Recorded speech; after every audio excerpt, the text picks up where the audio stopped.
no en esas cosas emocionantes, sino en el pacto que fue dado a Abraham. Y el pacto que fue dado a Abraham, si nosotros leemos en Génesis, no tuvo toda esa parafernalia, fue algo simple, tranquilo, dicho de Dios a Abraham, ¿no? Y entonces Pablo, aquí en el versículo 19, hace hincapié de que el pacto dado a Abraham fue más importante que la ley dada a Moisés. Y él dice que la ley fue dada hasta que viniese la simiente a quien fue hecha la promesa. Y esa simiente es Cristo, exactamente. Así que la ley fue un evento temporal en comparación con la venida del Salvador, que es un evento eterno. Mientras que en el cumplimiento de la ley dependía de ciertas circunstancias, el pacto de Abraham es pura gracia, pura gracia. Así que la ley necesitaba de un mediador, dice Pablo. De Dios pasó a los ángeles, de los ángeles pasó a Moisés, y de Moisés lo transmitió al pueblo. Mientras que el pacto de Abraham no hubo mediador, fue Dios mismo quien se lo transmitió a Abraham. Pero los judaizantes estaban impresionados por los detalles de la ley. La gloria, los truenos, los rayos, los ángeles, todas esas cosas externas. Y Pablo hace recordar a los Gálatas y a los judíos también allí de Galacia que lo importante, más allá de todos esos detalles de Éxodo 19, está mirar lo esencial. Lo esencial. ¿Y cuál es el esencial aquí?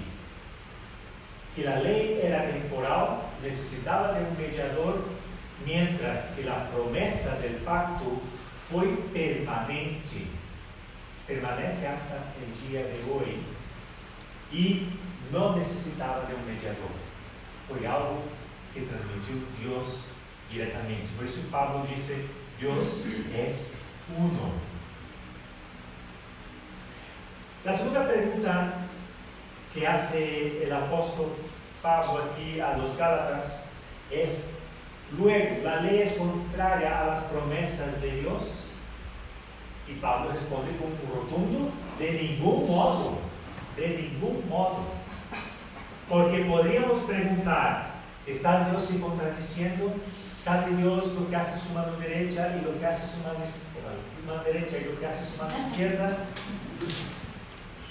Pablo responde a estas preguntas diciendo que la ley no contradice a la promesa, sino que coopera con ella, cumpliendo así los propósitos de Dios. Pablo discierne de una manera estupenda, hermanos, al decir que la ley y la promesa complementan la una a la otra. Pablo nos recuerda aquí que la ley no vino para proveer vida. La ley no provee vida. Hablo de vida espiritual, no de vida, ¿no? Ahí ya hablamos de la semillita que papá pone en mamá y todo eso, ¿no? Pero no, está hablando de vida espiritual. La ley no provee vida espiritual, sino que, porque esa no era su tarea, no era su propósito. Porque si la vida y la ley, y la justicia, perdón, si la vida y la justicia viniesen de la ley, Jesús no necesitaba morir en la cruz. Pero murió, y eso nos da la seguridad de que la ley no nos puede traer vida ni salvación. Pero lamentablemente fue justamente la adoración a la ley que los judíos rechazaron al Mesías. Y lamentablemente también los Gálatas estaban yendo por el mismo camino. Y entonces Pablo tuvo que intervenir. Hermanos, ¿la ley es mala? No, todo lo contrario. La ley es santa, justa y buena. Y la ley es importante porque nos hace a nosotros, pecadores, vernos nuestra culpa. La ley no nos hace pecadores. Ya éramos pecadores antes de la ley. Mirar a Caín, ¿no? Dios dice, el pecado está a la puerta. ¿Qué vas a hacer tú? ¿No? Ya éramos pecadores antes de la ley. La ley lo que hace es que nos muestra lo impío, lo malo, lo injusto que somos nosotros, lo vil que somos nosotros. La ley es como un espejo. Nosotros podemos mirar nuestra cara a través del espejo y ¿qué vemos? Algo sucio, ¿no? Algo inmundo.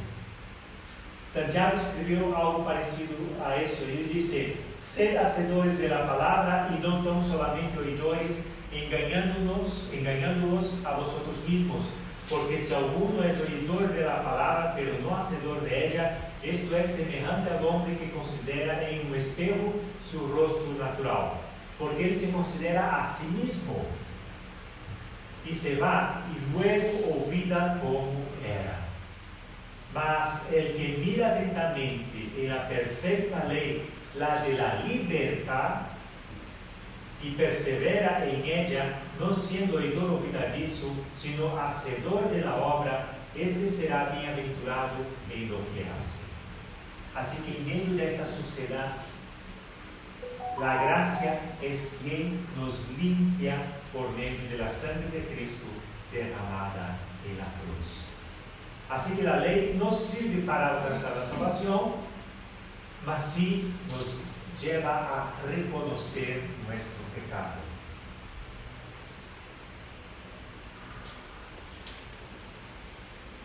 Ella nos hace conocer que somos pecadores y que necesitamos urgentemente de la gracia salvadora de nuestro Señor Jesucristo.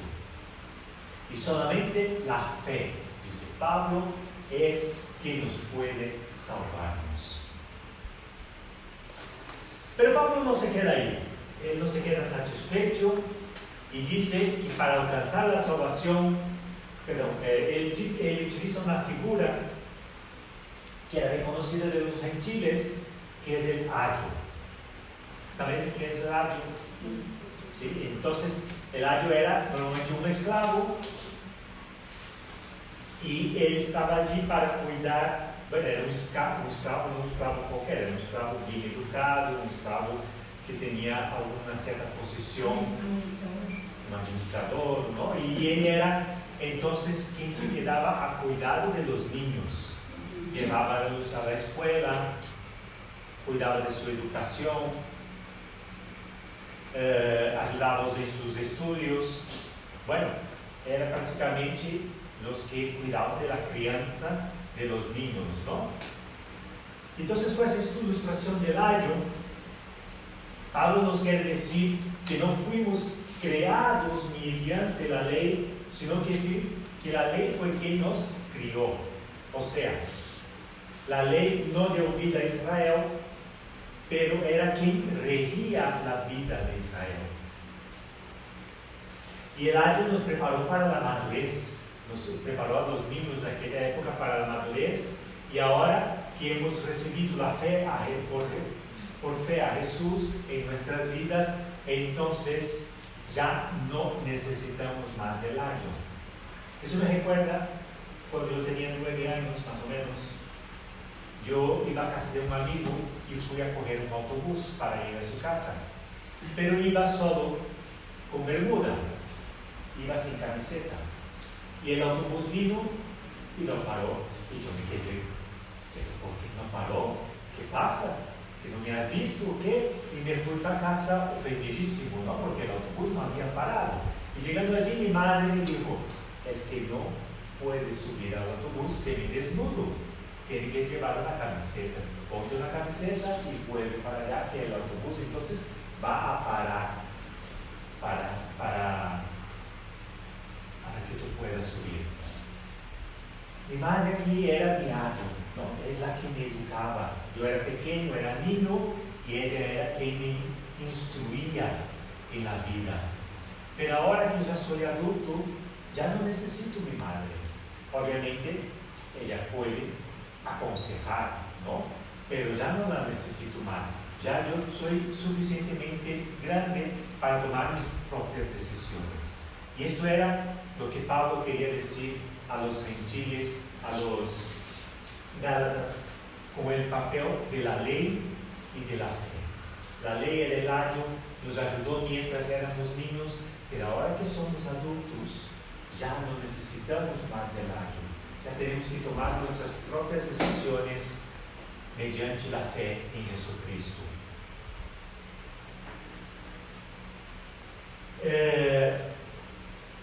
Una historia también que habla de eso es Mateo 19, la historia del joven rico. Ese joven tenía todo lo que necesitaba, todo lo que podía desear, pero no estaba satisfecho. Le faltaba algo.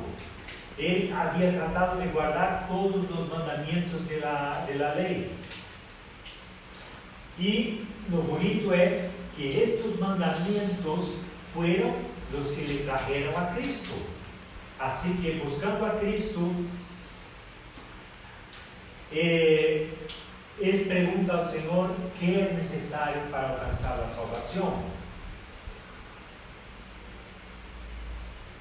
Pero el problema es que el joven no fue sincero de todo. Le faltaba algo. Cuando él miró el espejo de la ley, le faltó una cosa muy importante, y es que él pasó por alto el último mandamiento: no codiciarás. Él no fue capaz de desprenderse de todas sus riquezas para seguir a Cristo. Pero este es el propósito de la ley: llevarnos hasta Jesús. Él conocía todos los mandamientos y eso le llevó a ir a buscar al Salvador, a Jesús, para buscar la respuesta de la vida eterna.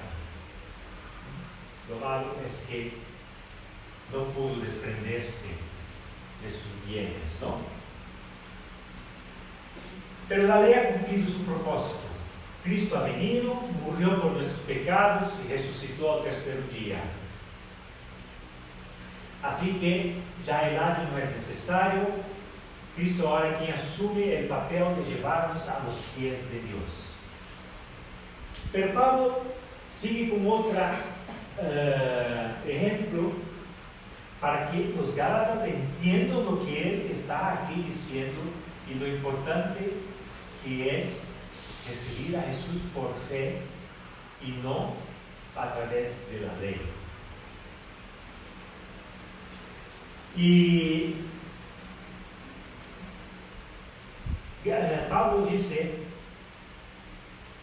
que hay que cambiar las vestimentas, ¿no? Que hay que revestirnos de Cristo. Lo que él está diciendo aquí es que cuando los niños en tiempo de Roma se vestían de una manera distinta, se vestían como niños, ¿no? Podemos decir que hoy en día normalmente hacemos eso también con nuestros niños, ¿no? Buscamos ropitas que identifican al niño, ¿no? Hay veces que, por ejemplo, mi hijo le gustaba mucho poner traje y corbata. Cuando era pequeño, le encantaba tener fotos de él en casa con traje y corbata. Pero no es la ropa habitual del niño, ¿no? El niño lo vestimos con ropas más coloridas, más sueltas. Solo que en aquella época en Roma, cuando el niño pasaba a la fase adulta, él cambiaba sus vestimentas, cambiaba su ropa y usaba, por ejemplo, las togas que vestían los romanos. Las togas los niños no llevaban, solo llevaban los adultos. Entonces, él deja de usar la ropa de niño para usar ahora ropa de adulto. Y eso es lo que Pablo quiere que entendamos aquí, ¿no? Que ahora ya somos adultos. Hemos recibido a Cristo en nuestras vidas. Por lo tanto, tenemos que revestirnos de Cristo. Tenemos que cambiar nuestra ropa. Dejar ya la ropa sucia del pecado y ponernos ropas blancas como la nieve. Porque ahora somos pueblo santo. Pablo en Colosenses 3 dice: vestidos pues como escogidos de Dios, santos y amados, de entrañable misericordia, de benignidad, de humildad, de mansedumbre, de paciencia. Pero no es solamente cambiar la ropa, es también la mentalidad. Tenemos que asumir nuestro papel ahora como adultos. Ya no puedo hacer más tonterías como hacía cuando era niño, tirar el pelo de mi hermana, cositas de ese tipo. No. Ya ahora soy adulto, ahora tengo que portarme como una persona adulta. Y es así como Dios nos ve. Ya no nos ve más como niños. Dios nos ve como hijos adultos. Y como hijos adultos tenemos algo maravilloso.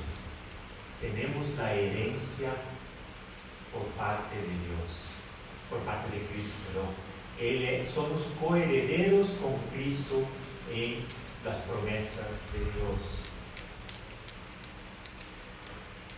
Y la pregunta que debemos hacernos es: ¿por qué regresarnos a la niñez? ¿Por qué regresarnos a la niñez? No, debemos mantenernos como adultos y portarnos como adultos. Pablo sigue diciendo que ya no hay judío, ya no hay judío ni griego, no hay esclavo ni libre, no hay varón ni mujer, porque todos vosotros sois unos en Cristo Jesús. Somos unos en el Señor. Pero cuando Pablo dice que no hay judío ni griego, él no está negando la nacionalidad de las personas. Cuando está diciendo que no hay varón ni mujer, no está negando nuestro sexo, no está negando nuestra sexualidad. No. No está diciendo, no, ahora somos todos del mismo sexo. No. Existe el hombre, existe la mujer. Pero lo que Pablo quiere decir aquí es que la nacionalidad, la raza, el color, el sexo, todas esas cosas ya no tienen valor delante de Dios. Ya no debe ser un estorbo en nuestra relación con Dios. Yo vengo de una iglesia donde las mujeres tienen un papel fundamental en la iglesia. A mí me interesa mucho ver esas iglesias en que limitan el papel de la mujer.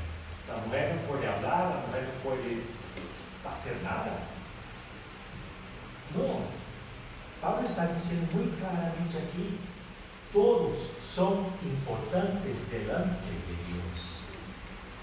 Y todas esas cosas, raza, color, sexo, nacionalidad, todo eso no puede ser un estorbo en nuestra relación con Dios. Es cierto, la ley nos distingue, pero en Cristo, a través de su gracia, todas las personas son puestas a un mismo nivel. No hay un más alto ni más bajo. ¿No? La palabra nos enseña eso, que no hay acepción de personas.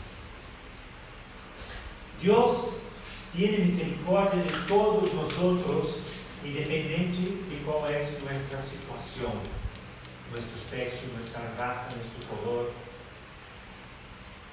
Y Pablo termina su discurso aquí recordando que la ley no nos puede hacer herederos de Dios. Solamente nuestra fe en Cristo es quien nos acerca a la herencia de las promesas dadas a Abraham. Así que leer ese pasaje de Gálatas me hizo comprender lo importante que es estudiar el Antiguo Testamento, estudiar el Nuevo Deuteronomio, Éxodo, Deuteronomio, estudiar la ley, no para aferrarme a ella, no para ponerme de nuevo el año delante, volver a la niñez, no. Pero el Antiguo Testamento, hermanos, es una preparación para nuestra vida con Cristo. En el Antiguo Testamento nos presenta el Mesías y su obra expiatoria. Solo tenemos que leer Isaías, si no me falla la memoria, 44 o 45, que nos habla, ¿no?, que Él es el Cordero que ha sido inmolado. Y de ahí Zacarías y los salmos de David están llenos, ¿no?, de profecías de la venida del Cristo y de lo que Cristo tenía que sufrir por nosotros. O sea que el Antiguo Testamento es maravilloso y nos acerca más a Cristo. Cuando nos damos cuenta de que todo lo que tenemos que hacer es solamente creer en Jesús, todo lo que tenemos que hacer es solamente creer en Jesús, nuestra vida se transforma. Otro día estábamos en la reunión de oración en mi iglesia aquí en Puerto Real y una hermana dice: cuando recibí a Cristo es como si un peso se hubiera quitado encima de mí. Yo me sentía pesada y cuando recibí a Cristo en mi vida es como si ese peso se hubiera ido. Y eso es, cuando recibimos a Cristo en nuestras vidas, Él lleva nuestras cargas. Y ese peso que estamos cargando en nuestra vida antigua, nuestro viejo hombre, en el nuevo hombre Jesús la lleva con nosotros. Y tenemos que recordar que es por gracia, no por obras de la ley, sino que es por gracia. Y eso, por saber que es por gracia, nos debe llevar a un corazón agradecido. Pablo en Tesalonicenses dice: da gracias en todo, porque esta es la voluntad de Dios. Por eso tenemos que tener un corazón agradecido siempre. Hermanos, aprovechemos al máximo, no desperdiciemos un solo momento de nuestra condición de hijos adultos, pero de hijos, de nuestra herencia. Somos herederos del trono de Dios. Y esto es maravilloso. Eso nos debe estar llenando todo el tiempo de gozo y de gracia, y de aleluya, y de alabanzas, porque somos herederos del trono de Dios. Y eso es algo maravilloso. Vamos a orar. Señor, gracias te damos porque somos herederos de tu reino. Gracias te damos, Señor, porque tú has dicho que iba a subir junto al Padre para preparar un lugar para nosotros. Y sabemos que cuando llegamos allí vamos a tener este lugar preparado. Sabemos que cuando llegamos allí vamos a recibir la corona de salvación. Y te pedimos, Señor, que nos ayude, como dice Santiago, a que pongamos por obra todo lo que aprendamos de ti. Que pongamos por obra todo lo que sabemos de ti, para llevar también otras personas, Señor, a tu reino, para que otras personas puedan acercarse a ti y recibir esta dádiva maravillosa, que es la fe en ti, Señor. Gracias te damos por todo lo que tú nos das. En nombre de Jesús. Amén. Amén.